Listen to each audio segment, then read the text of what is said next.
তাই খাওয়ার জন্য এখানে মুরগির মাংস ছিল। আজকে রাত্রে একটু আগেভাগেই খেয়ে নিলাম। এখানে আমরা সবাই মিলে খাওয়া দাওয়া শুরু করে দিছি। বাড়ি থেকে কেউ আসলে কিন্তু অনেক ভালো লাগে, যাওয়ার সময় কিন্তু অনেক খারাপই লাগে। যেহেতু রাত্রেবেলা গাড়ি ছিল তার জন্য আর কি সবাই আগেভাগে খেয়ে নিচ্ছে।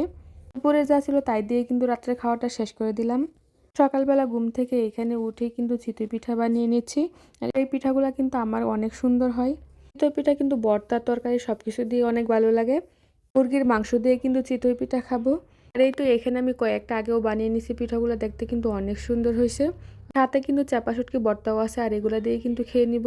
মুরগিটা যেহেতু অনেক বড় ছিল তো অনেকটাই তরকারি হয়েছে, বেশ কিছু তরকারি বেঁচেও গেছে। চিতই পিঠা কিন্তু যে কোনো মাংসের তরকারি দিয়ে খেতে অনেক ভালো লাগে।